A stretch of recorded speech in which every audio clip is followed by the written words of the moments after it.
Hello. Hello. Hello. How are you? Good, and yourself? Hot. Hot? I'm waiting for this damn air conditioning to kick in the car. Oh. Well, oh my God. Yeah. Cooking. Is that, yeah? Well, at least you have air conditioning. Yeah. No, thank God for that. Yeah. I have a short ride, so I didn't have to turn it on.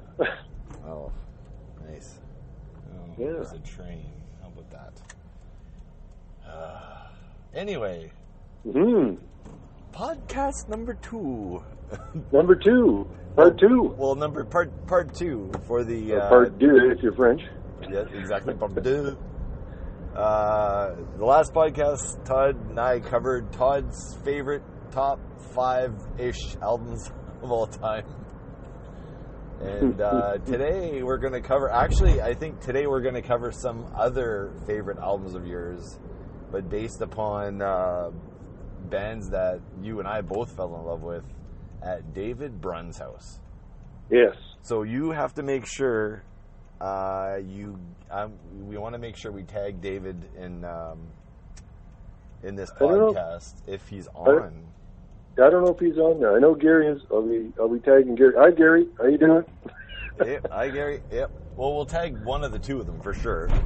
For sure. So I guess you set it up. Who is David Brun, and why was he important musically to us? Well, I mean, Gary was the neighbor, probably one of the closer neighbors to where we lived. And he lived across the Trans-Canada Highway. So I chatted around with him for years, and his brother, Dave, he had the most awesomest stereo you could think of. I think the stereo we had at home was, it started off with one of those big console units, and I think it ran off of tubes. So you're talking about the wood grain one? Yeah, the big wood one, just same like at our grandmother's, they had the same type of thing. And Dad used to plug his bass in that thing, and it actually sounded really cool. Okay. Come to find out later on that it actually had tubes in it. I think you have to explain the stereo system with just a little bit more, though, because it is pretty freaking cool. I remember that thing, and it was good. So explain the tech side of that stereo a bit more. The old one? Yeah. Our old one? Our old one. Because it was sweet. I guess, the history on it is, I mean, I was talking to Mum about something one time. She says, oh, yeah, that was my stereo. So apparently when Mum and Dad met, that was Mum's stereo from eons ago, I believe. Wow, I didn't actually know that. Yeah, so I mean, it had the standard record player and the radio and everything on it, and that thing was on, all the time. It was usually the radio was on, and then if Dad was playing his bass, he'd have his either CCR or Valdi or whatever record he had on there. I remember hearing the Beatles on there all the time. Yeah, that's for sure. And the Ventures. Yeah, so I mean, it was a really good stereo, but the thing is they ended up getting rid of it and buying a new one, and here's where when you buy something new, it doesn't necessarily mean that it's better, because it ended up of course they went cheap, so they bought it was a Lloyd's or Candle? I can't remember. Yeah, it was Lloyd or Candle. Yeah, and it sounded like crap. But that one had a cassette player, if I recall. Yeah, I think that was the one you're talking about. Yeah, I think that was about the only extra option that was on it, but still, it was a piece of crap. Anyway, yeah, it didn't sound good. No, I agree. Wow, so that stereo is pretty damn old. Holy crap! I had no idea. So there's lots of history there. So it played a lot of good music before we even listened to it. Yes, and then now moving forward, Dave had stereo, and I'm sure, I don't know if he was a DJ or he was going to be a DJ, but regardless, he had it was awesome stereo for its time. I can't remember the brand. I don't know if it was a Sony one or what it was. But, I mean, nowadays, all the stereo equipment you buy, it's pretty much black, right? Yeah. Anything that's silver was from yesteryear. Yeah. So this was a silver unit. He had some decent speakers. And this thing would put out, like, incredible sound and power. And when you have good music playing and you have that combination, it just wow. So I guess the introduction to the David. to Dave's collection, because that's pretty much what it was Dave's collection. Because I mean, we didn't have a whole lot of records, and I don't think Gary had a whole lot. But I remember, like the one that I remember the most is probably Lynyrd Skynyrd, the Second Helping. I'm just going to jump in here for a sec. Here's something I recall. I don't know if you do or not. You were saying David wanted to be DJ or something. So what I had asked him at the time, I think, and I believe he was trying to accumulate a record collection that he could bring with him where he would end up potentially working.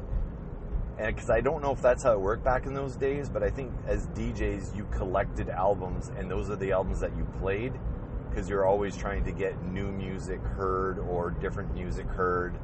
So I think he was building his collection specifically for that purpose, to have vinyl to play that the radio station probably wouldn't have. He was going to be introducing, I guess, Southern rock or whatever it may be to the masses. I think that was my understanding of why.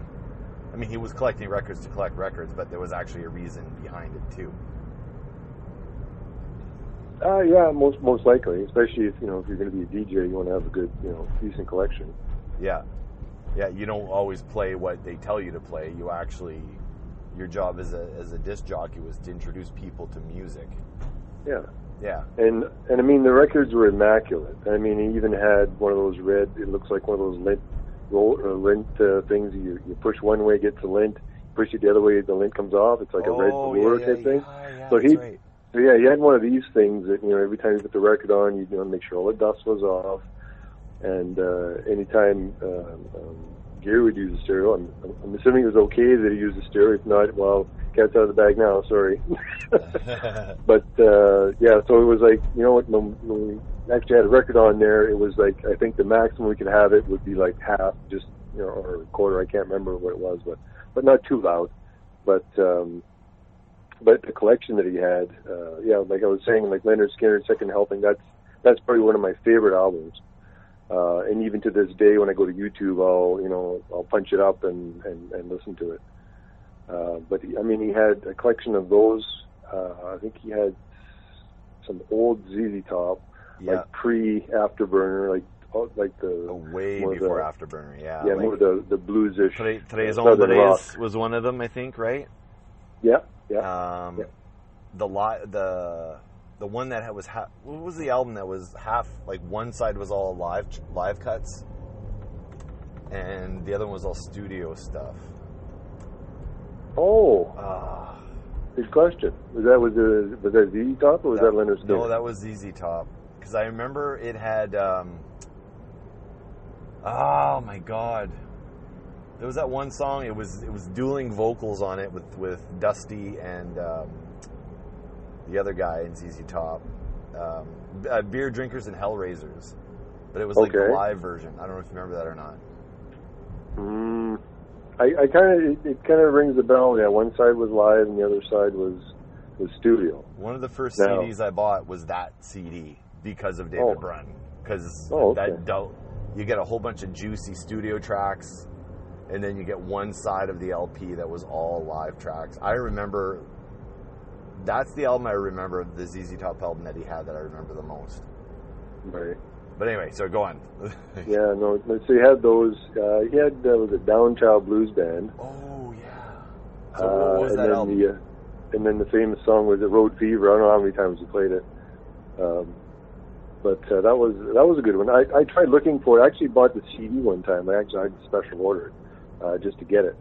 And I always looked on YouTube to see if anybody had it. And actually, in this last while, I looked for it again. Actually, I found it, which was kind of ironic. Yeah, because it was only because I guess I don't know if they were a big band or they were kind of a semi-big band, but they didn't have a whole lot of music out that I could find. Yeah. But so there was. You never found any of that stuff on Napster during the Napster heyday? I don't know if at that time I was looking for that particular album. But at that time, I think I already had the CD. But to this day, I don't know where that CD went to. Because since I moved, I mean, things go everywhere, and you don't know where they are, and you find it. It's like, oh, hey, there it is, type thing. So there was that. What other ones did he have? Here's what I remember. I remember he had Foreigner 4. Oh, really? Yep. Yeah. I can't remember what was on that album, but I remember listening to it because I thought it was interesting that the album didn't have any pictures of anybody. Right. It was just the big 4 in the front. Right. Another big one was, I think it was Eagles Live. And it was a double album. It was a red cover kind of thing. It looked like, flight cases and whatnot. So I think it was a live concert from 77-ish. So this was pre-Hotel California Eagles. Oh, yes. Oh. I believe so. Well, yeah. I don't know the dates of when they were both made, but what's that? I think if it's that year, then if that's where it's from, that should be when it was. So still, Don Felder was kind of the lead guitarist then, be pre-Joe Walsh. Could be. At that time, I didn't really. I mean, it was just the music. I didn't even pay attention who these guys were until later on in life when I went to go see them live. Yeah. When they were here for that last tour that they were on, which was excellent, by the way. Oh, it was really good. Yeah. Although a lot of the lead work and stuff was done by hired hands, because I don't know if they just weren't comfortable doing all the lead work again, or if they just wanted to kind of relax and concentrate on their singing, harmonizing, and whatnot. But it was an excellent concert regardless. Yeah. Well, they had all the guitarists were there, like from all eras on that show. There was only Don Felder was the only guitarist, the only musician that had been in the Eagles that wasn't there. I think there might have been one other guy. Yeah. But Don Felder was originally their lead guitar player, and then they brought in another guy. I don't know, some guy named Joe Walsh or something. Mm-hmm. Or something. To replace him because they wanted someone who wasn't a country player. They wanted someone who was a rock player to kind of stretch their sound out. Yeah, and then Felder was eventually ousted. If you look at Joe's solo work, it's definitely more rockish than country. So. Oh yeah, that's for sure. Yeah. So we're digressing a little bit into Eagles trivia here. Yeah. So I mean, we play the music and whatnot, and I think Gary, I don't know if it was his guitar or his dad's, but he said it had an acoustic that we pick up and try and play these songs. Oh, and and another big one they had was Fleetwood Mac Rumors. Ooh, yeah, okay. Yeah, I think that one we actually attempted to try and sing it, but good luck with that. Yeah, but and that was a really good album too. Oh, that was like a flawless album. Yeah, and to this day I still listen to that one. I'll just put it on in the background and whatnot and listen to it. Just trying to think what other ones that were there. Well, you said there was a Cheech and Chong album, right? Yes. He had the Cheech and Chong album. We listened to that quite a few times. No. I mean, I get to the point I think where I memorized most of the album. Was that your introduction to Cheech and Chong? Yes, that was the very first one. And then I think one time when I bought a record, I bought the one with the car. It was the Volkswagen. Yeah, and then you could. And then when you pulled the sleeve out, it had all the wee leaves coming out, and then it had inside the door panels. Yeah. And then it showed a pair of feet sticking up and down like they were laying down in the front seat. So, but that was my first album from them, or my first and only one, I guess. But that was, and that one I think I played to the point where I had memorized that one also. Yeah, oh yeah. Yeah. It was pretty funny. Pretty funny for its time. Yeah, pretty funny for its time. I don't know if it holds up, but it was funny at the time. Yeah. I remember there was also they had a Styx album too. I'm trying to remember. What's it called? Like Paradise Theater or something. Now I don't know if they had Paradise Theater. I know I had the tape. Oh, okay. Because because back then it was the people had Walkmans. Well, I mean, we couldn't afford the Walkman. It was a Sanyo something. Yeah. Same idea. But that's what, the Styx album, or the Styx, the tape, that was where I played it. I don't think he had that one particularly. Okay. I'm trying to think what else he had. So, was there ever, so I don't remember this or not, but you'll probably remember better. Did he ever, with all the Southern rock and stuff, he must have had like an Allman Brothers album or something in there too. Do you recall? You know what? He had way more records probably than I would have heard. There was probably only a key few that really piqued my interest, and most of them were the ZZ Top and Lynyrd Skynyrd. Like back home, we had AM radio and we had FM radio. AM radio was where the rock station was, and it was all in mono. Yeah.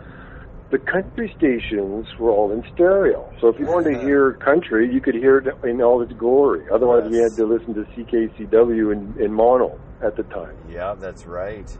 And the only thing they ever played on the rock stations was Burton Cummings, as I recall. I remember hearing Burton Cummings all the time.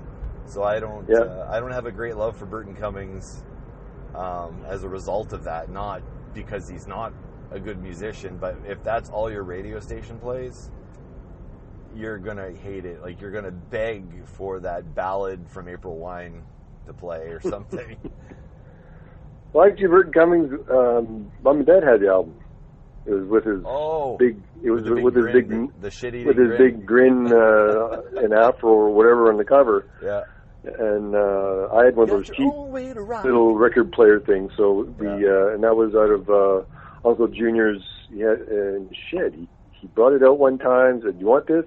Sure. So brought it home. Had speakers and everything. Oh yeah. And that was my first record player. So yeah, that was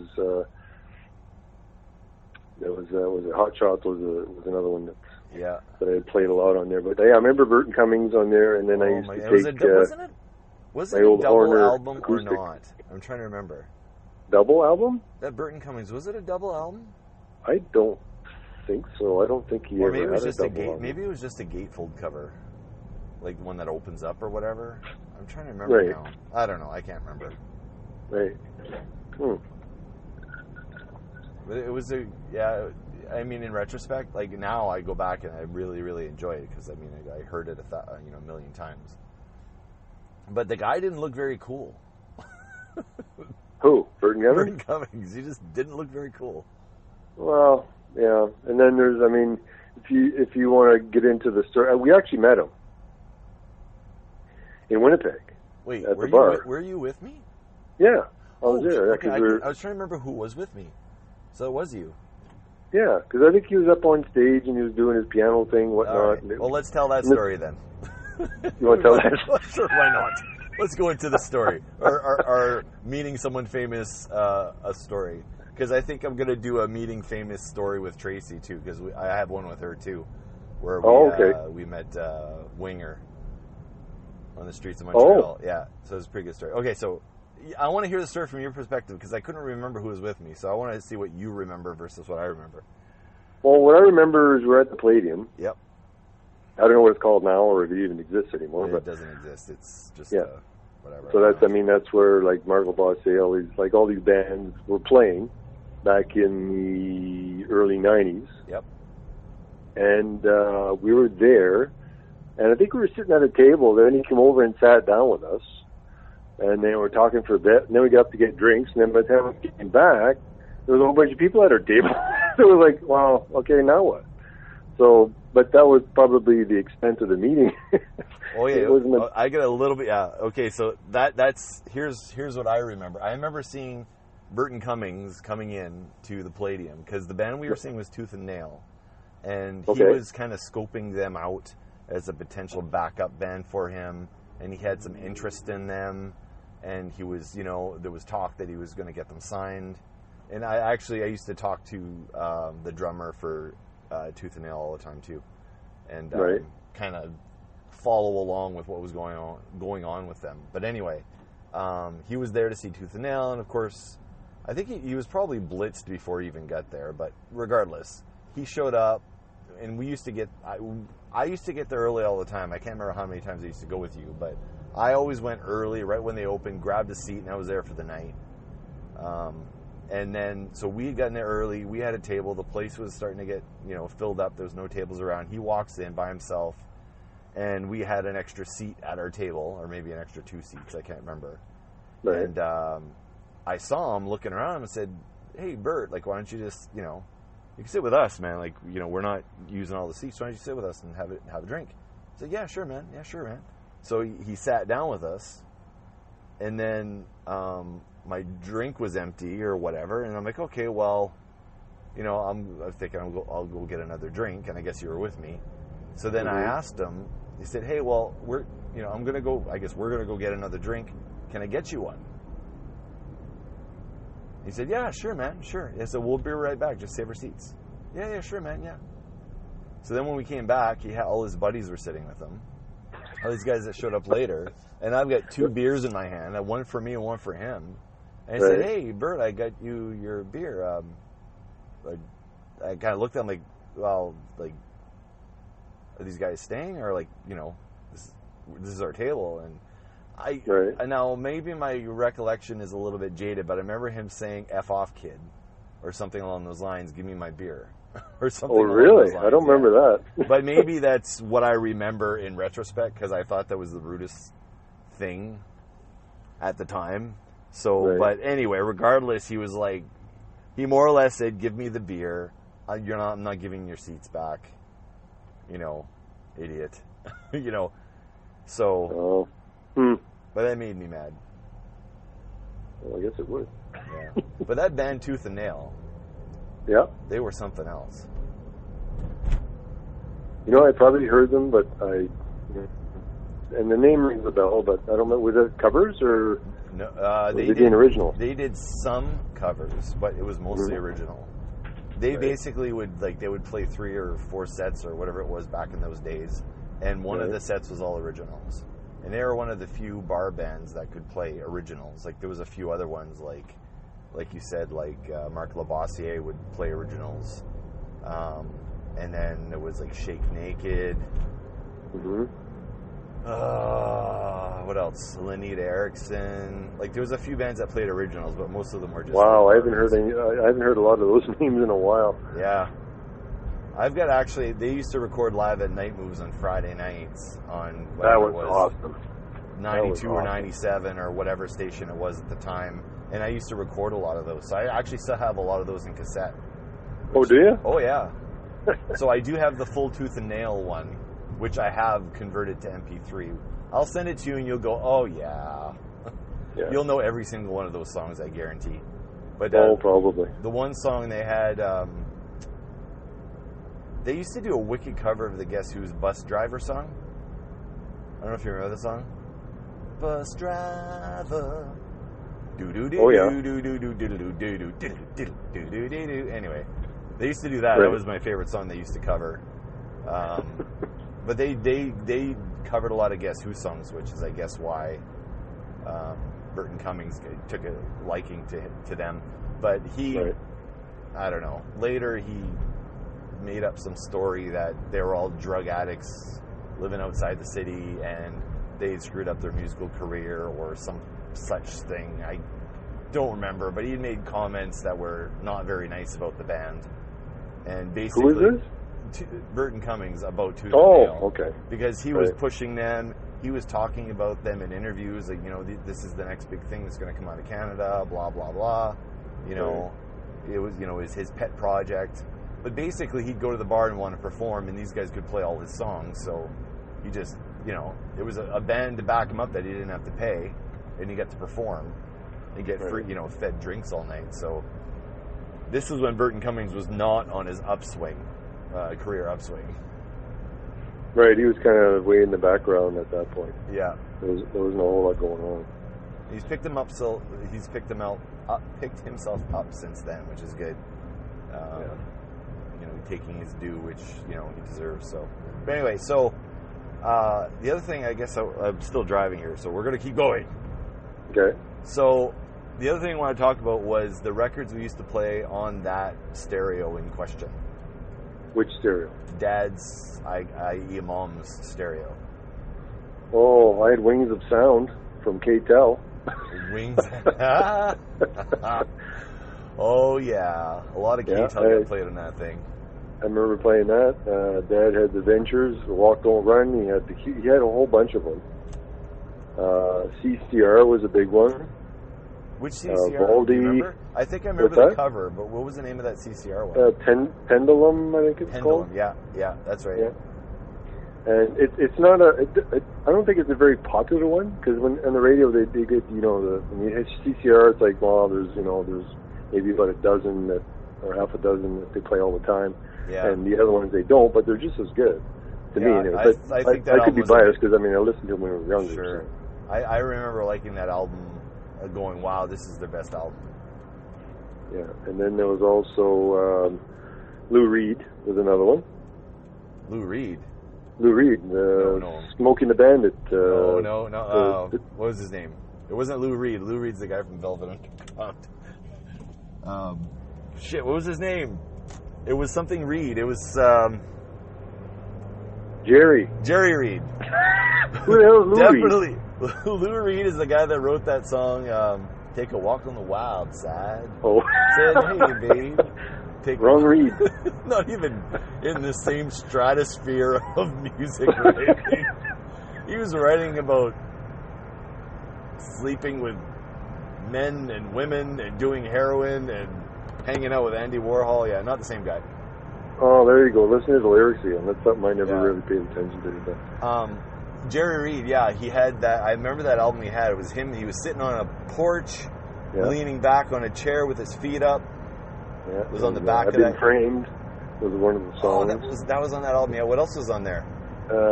Took a puff and another puff and something else, and he starts coughing. We used to sing along to that all the time. I remember I used to cough, do the fake cough until I coughed so hard I was coughing for real and I couldn't stop. God, that's a guitarist that people should still talk about this day. Yeah, I think actually he passed away not long ago. Yeah, not too long ago. Yeah. I'm gonna put a link at the bottom of this podcast. I found this. It was him playing guitar. I can't remember what show it was on. It was an old black and white. Right when he started his career, he was just a young buck at that time. And he was playing this super complicated piece on guitar. It was... on Hee Haw. Maybe it was on Hee Haw. Was it Hee Haw? It could be. But it was him and then that other picker there. But he was playing bluegrass. He was on the acoustic. Carl Perkins? I think that's what it was, yeah. Oh my God, those guys could play. Yeah, I wish those guys got more recognition from other styles of music. Like, go back and listen to these guys. They were playing shit that, an Yngwie Malmsteen or Eddie Van Halen could learn from, because the stuff they were playing was complicated. Well, it was chicken picking for, but pretty elaborate stuff. Not just a couple notes here and there. You're like all over the place. It wasn't the standard country where you're just kind of strumming along. This is I don't know. It was good. The other records that I remember listening to on there, Walk Don't Run for sure. I remember the Beatles ones. Do you remember the Beatles ones we used to listen to? I think Dad had 4 records or 5 Beatles records. We had some records. I think we had borrowed some from Tana Anne Marie. Oh. Because she had some. One was. Because the reason I'm asking you is I'm trying to remember what those records are so I can go buy them. Because those were, to me, the best Beatles records ever. You know what? If you just do a Google search and just do images for Beatles albums, I'm sure as soon as you see it, you'll recognize it. There's one where all 4 of them are looking down from the top of a staircase. Oh, but I don't know if that was They had so many reissues of albums. That's why because I did this search before. But they had so many reissues of albums or albums that were released in the UK And when they were released in the States, they had not all the same songs. They might have had like a couple, 4 songs removed from the UK release, and they were replaced with covers that they did. So like they released so many albums like that. It was just re-releasing the same material that when I did a search, I just got lost. There was just too much to look at. Right. But those albums were really important to me. I don't know if they were for you, but they certainly were for me. Yeah. Oh yeah. I played them quite a bit actually. But I had played them on my little record player that I had. Ah, okay. It wasn't so much down in the downstairs in the big stereo, which is kind of in the bedroom, so I could just pick the guitar up and play along with it type thing. I remember playing, I think it was AC/DC's Power Age on there a lot. And I think Hotel California got played on there quite a bit. I think we had it at that point, yeah. And Abba's Voulez-Vous album. Abba's Voulez-Vous? Voulez-Vous, aha. Take it now. That one. And Super Boney Trooper. M. Oh, Boney M. Oh, man. Yeah. That's right. What was that opening track? Not Rasputin, but that other one. Was it Night Flight to Venus or something? That was one of them, for sure. I used to love that song. They dressed up like they were from somewhere. If you look at their costume. Oh, yeah. There's a story there, and I'm probably going to get it wrong, but that band was... The songwriters, performers for that band were the same songwriters, performers that were Milli Vanilli. Really? Yeah, because Milli Vanilli, they had that whole thing where they didn't sing, they just lip-synced everything. But I think there was some connection between the producer who created Boney M and it was the same producer who created Milli Vanilli, if I recall. Okay, so you're not saying that the people on the cover of the Boney album aren't the people that were singing? They might not be. I can't quite remember. I think they had some really... They're all good-looking, right? And I think the idea was they found some good soul singers or whatever, pop singers, to sing, and then they had these people just do do all the promotional stuff. Right. I think that's something I really want to look up. Or if someone wants to send me a link to the story of Boney M, I don't know. The Boney M story. I seem to think it was the same scenario, but it didn't matter in the 70s. Because nobody cared. Did you look good? Yeah, good enough. And I think Mom had a Donna Summer record there, too. Yeah, they had I think the Thriller album, too, was one of the ones that we had, I believe. The Michael Jackson Thriller. Yes, that's right, yeah. I seem to remember seeing the cover there, yeah. For that one. Yeah, I listened to the hell out of that thing. But I think that one might have been around the time that we had the other record player, that whatever it was, the shitty brand one. Yeah, because that's when the stereo had moved from the kitchen area to the den area. So what happened to that record player? That good one? Good question. It may have just been thrown out. Oh, man. That's something that should have been refurbished or... Yeah, like it had great wood on it. Electronics done again on it. Had the pledge and just kind of... Did the tubes maybe break? What's that? Did the tubes maybe break on that thing?